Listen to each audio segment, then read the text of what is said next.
Friends, colleagues, it's a delight to see you all this morning. Thanks to each and every one of you for coming out this morning on a Thursday morning. My name's Ewan Hislop. For those of you who don't know me, I'm a councillor here in Edinburgh, a small business owner, and I'm our candidate for Edinburgh Northern in the Scottish Parliament elections next year.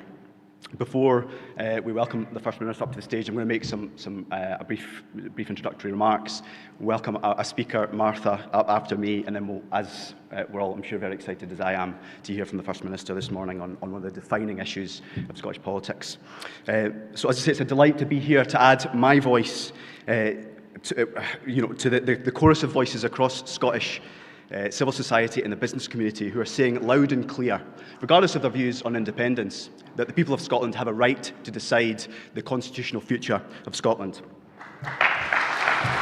Now, many of our friends and neighbours are still to be convinced on the merits of independence. When I speak to people about the Constitution, which I have been over the summer in North Edinburgh, it's clear that a lot of undecided voters are still a little bit apprehensive about Scotland's economy and what, in the context of independence. And as a small business owner, I sometimes often like to share my insights on that.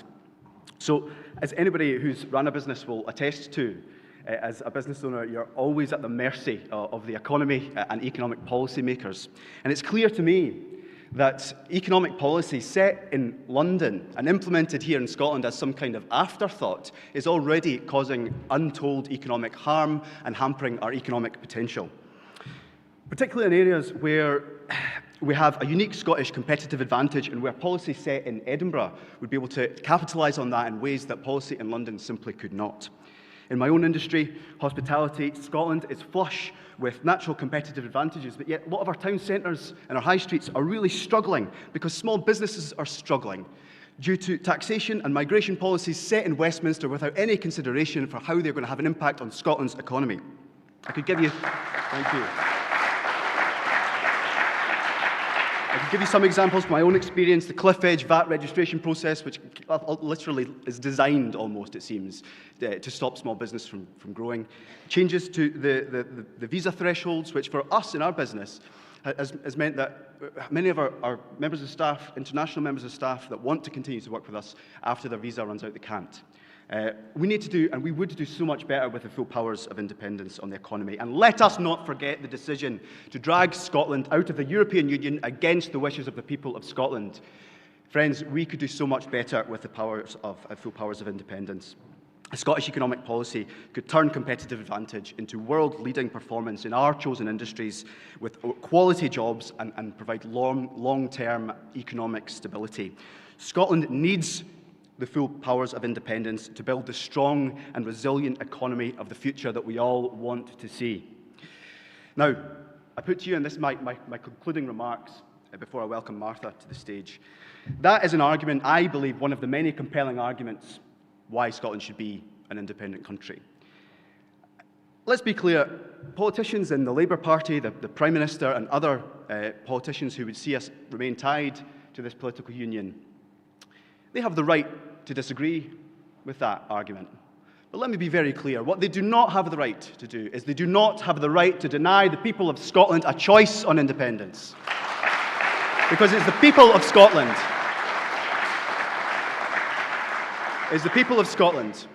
the people that choose to make Scotland their home, and only the people of Scotland, that have the right to decide the constitutional future of Scotland. Friends, I want to welcome a very talented young musician, Martha, who is going to come and share her views on Scotland's right to choose. Please give Martha a round of applause.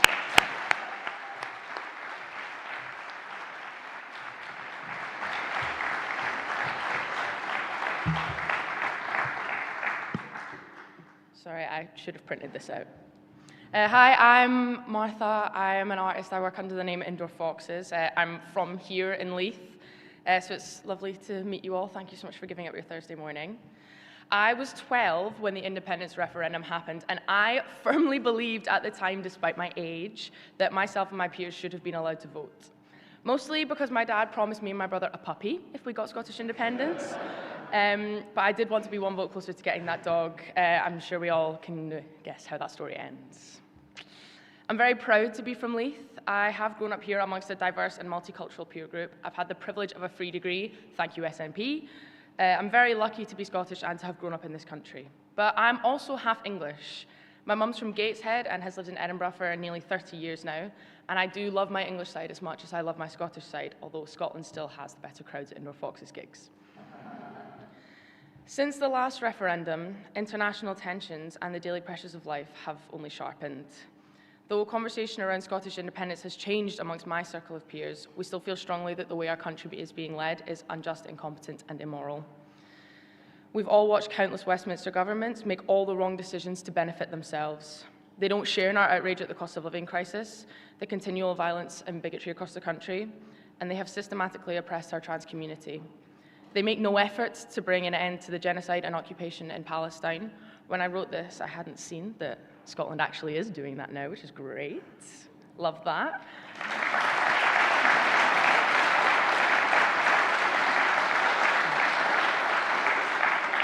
As an artist, musician, political freedom and expression are integral to my creative output. Having a voice that allows me to shout what I think and shout for others is ingrained in my very sense of being. Indoor Foxes and the platform that my music gives me means everything to me. Now more than ever, we need resistance against oppression, hate, and violence that we are seeing across the UK.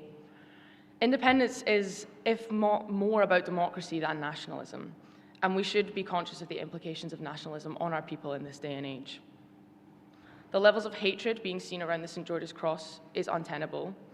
Independence is not about boosting our collective Scottish ego.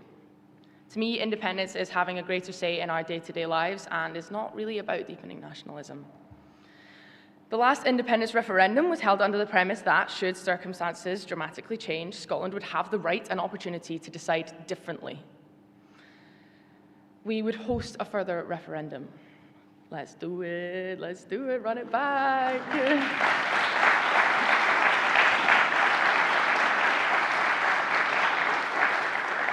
Circumstances have changed. As a young person who couldn't vote in the last election, we deserve the right to decide for ourselves how we shape our future and how we build our Scotland going forward.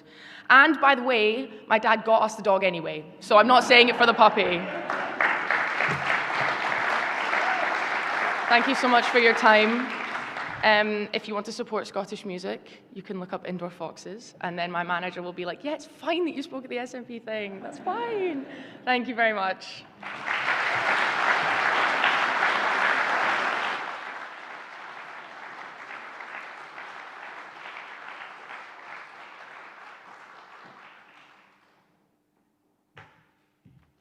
Thank you very much, Martha. Good morning, friends. I hope you've all had a great summer and that you've made the most of the outstanding weather. I was lucky enough to get from one end of Scotland to the other over the summer. And of course, if there's one place in Scotland where you can guarantee the sun will be shining, I'm told it's right here on Leith.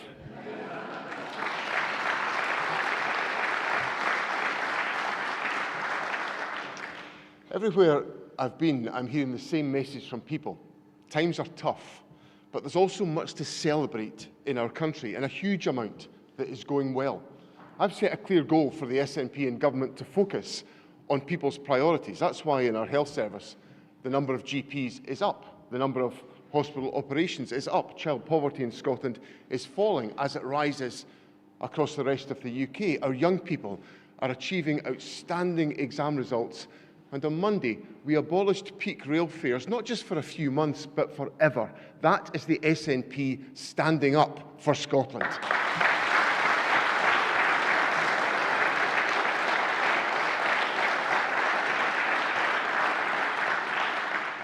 SNP policies are making people's lives better, but there can be no doubt that Westminster is making their lives worse. Far too many people are struggling to get by. Years of flatlining living standards have taken their toll. Our answer as a party and a government is to work even harder to give real grounds for hope for a better future and for a better Scotland. At Westminster, there's a different response. Not to work harder for people, not to deliver action on the cost of living or in public services, but instead, as Martha just said, to scramble around looking for anyone to blame but themselves for the problems that they have helped to create. Over the summer, The language in Westminster around immigration and asylum has been utterly chilling. Politicians calling for mass deportations. They demand that we pull out of international human rights treaties. No one seems to be ringing the alarm bell. Well, I am. I'm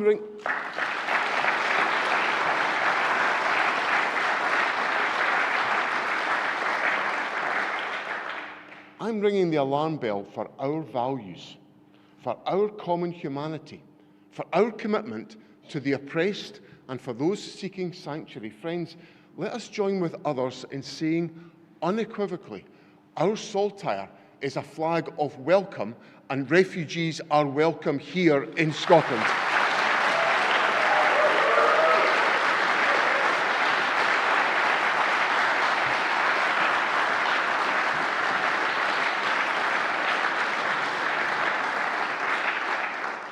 When it comes to immigration, I can't imagine there are many people in Scotland who've not been cared for or treated in hospital or in social care by someone who was not born in Scotland. Let us thank those coming from overseas who choose to make Scotland their home and contribute so much to our community here in Scotland.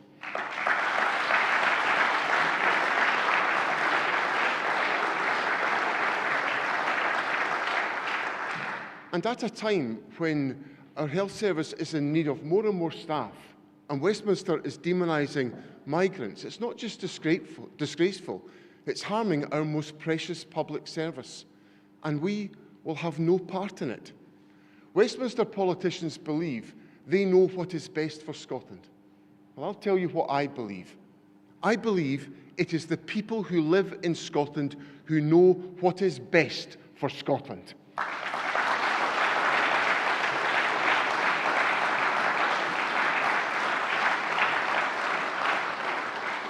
They have a right to determine what their future should look like. Today, we are here to make the case for Scottish self-determination.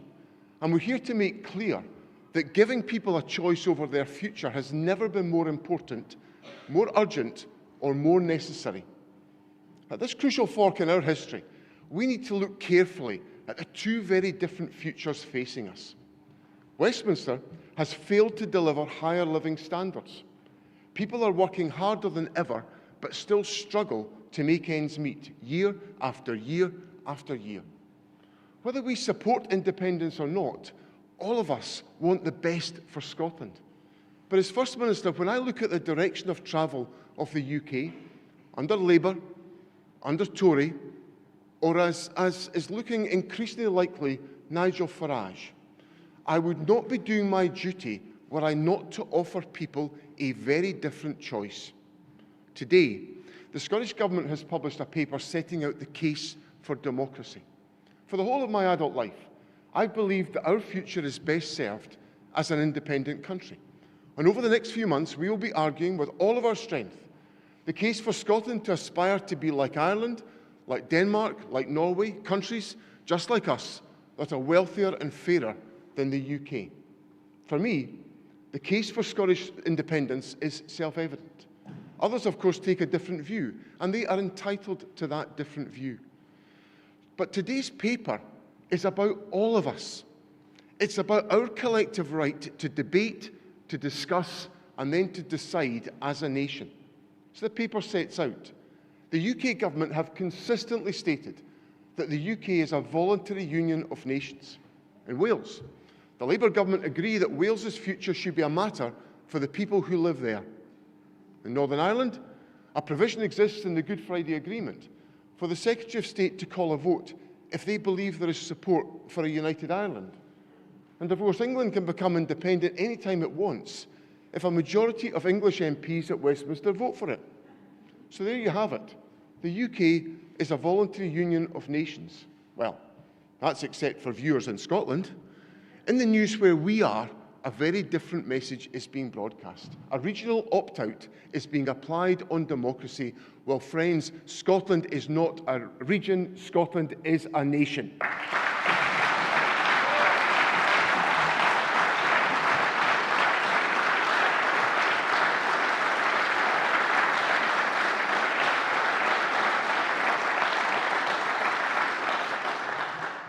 As today's paper sets out, for decades, politicians on all sides agreed that Scotland's future was a matter for people in Scotland.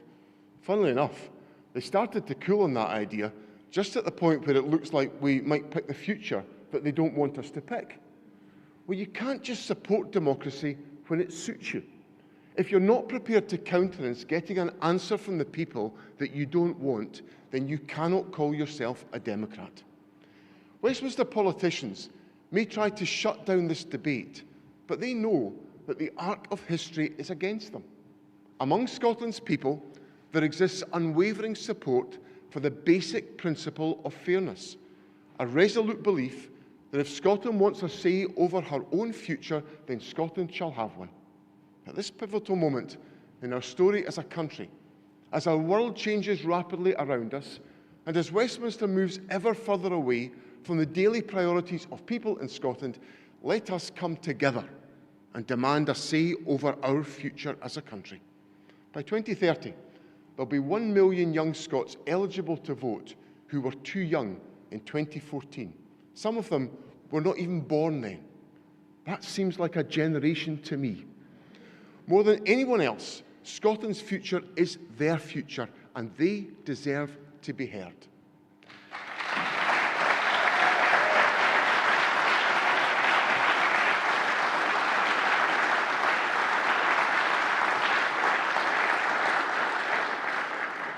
That 2014 referendum took place following a majority SNP win in the 2011 election. That's the precedent, and that's what I'm determined to repeat. But this is not about me or the SNP or any politician. It's about the people of Scotland. And to the people of Scotland, I believe this can be a rallying declaration, that Scotland is a nation, that we affirm that every nation has the right to choose her own future. We choose a future where Scotland decides her own government. We choose to build secure homes and strong communities where people and families can thrive. We choose to use our vast renewable wealth to lower bills and build prosperity. We choose to protect our National Health Service and public services for the generations to come. We choose to take our rightful place in Europe among the nations of the world. We choose to be a society where everyone has the chance to contribute and to belong.